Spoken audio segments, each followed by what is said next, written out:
Testimony Thursday, but I wanted to go live on this Testimony Thursday. Um, Today I'm doing it on YouTube. I'm not doing it on all of the platforms, but I am gonna do it on YouTube live today, and I will release it everywhere else. So I wanted to release this dream that I had. I had this dream a few years ago, but it came back to me. And forgive me, my son is back there talking. But anyway, I wanted to release this dream because it came back to me to release it again. So I'm gonna release it again. So I was in this big warehouse type deal. I said it like that. It was like this huge warehouse, and it was just cleaned out, and they had a whole bunch of desks in this warehouse.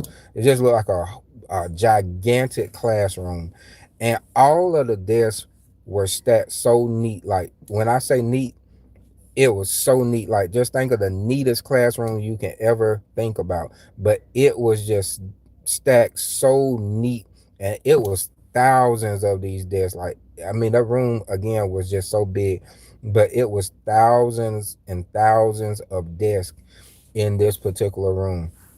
So like far ahead you could see where there was a platform, and so in these desks were people. It was people in this desk, and they were just looking straight ahead. Like nobody went looking to the side or nothing like that. I mean, they were all looking straight ahead. So I was in the, I'm not gonna say the back of the room, but I was farther away, of course.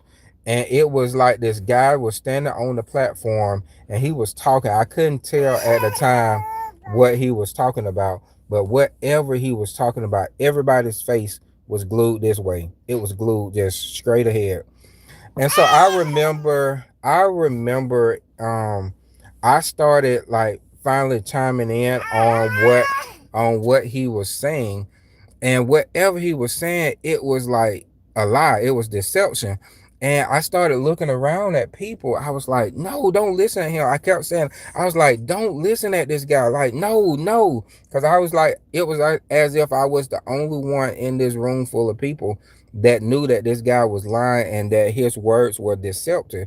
And I just kept looking around like, no, don't listen at these people. Don't listen at this guy. He's not telling the truth. He's not telling the truth. And I started to explain myself to the point where I started getting the people's attention that was around me, and they started listening at me and looking at me instead of listening at him. And it kind of was like an abdominal fit. So it'll hit one, then it'll hit two, then it hit three, then it hit four. People just all around would start turning their heads, so you could tell that there was a commotion going on.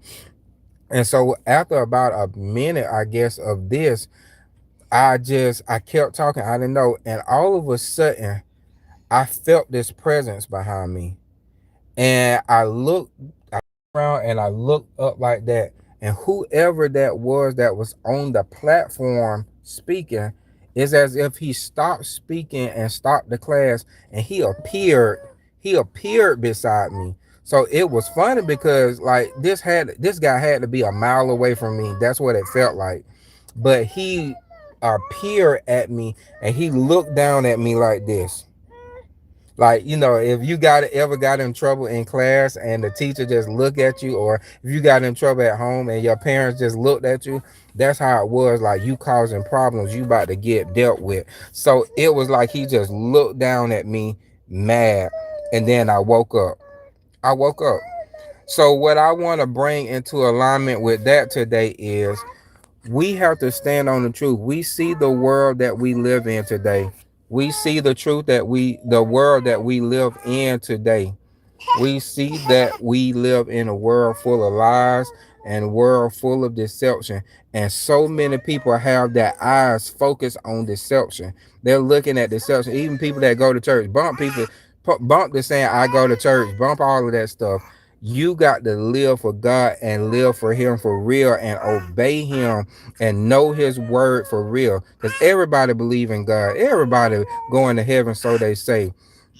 But the truth of the matter is, you got to know God for real, and you got to believe in Him for real, and believe in His word, and stand on His word. It don't matter if you're a pastor, don't matter if you're a prophet, don't matter if you just out on the streets. You got to know God for real and know His word for real these days, and stand on it for real in order to be a true believer. Once again, I always say other religions, they believe what they say. They believe what they read in their whatever. Well, I'm gonna just say their constitution. I say it like that. They believe that, but we as true believers has to begin to stand on what we believe and know God has said in His holy word. We got to stand on it. It shouldn't be a fight. It shouldn't be an argument amongst believers, because we have a constitution, which is the Bible. So once again, I wanted to share that, and I wanted to just go ahead and just, like I say, tell you all that you got to stand in these days and time, because it's going to only get worse. And again, if you don't stand, you will bow. There's nowhere around it. You, like I say, y'all can say all of that, fly high, rest in peace, all that stuff. Many people are going to hell, unfortunately. Many people are going to hell, and it's very unfortunate. But we don't have to die and go to hell. We can stand and live for Christ and make it in. The Bible talks about many go the way which is a broad way that leads to destruction, but very few find the way that leads to eternal rest, and that is heaven. So I want to admonish you to stand today. Don't bow to this current society. Don't bow to what you see in a lot of these churches. Do not bow. If you bow, you will be deceived. You will be deceived. Even what you watch on TV, you will be deceived if not careful. Stand, and when you done done all else, continue to stand. And I pray that y'all have a blessed and wonderful day. Talk to you soon. Bye.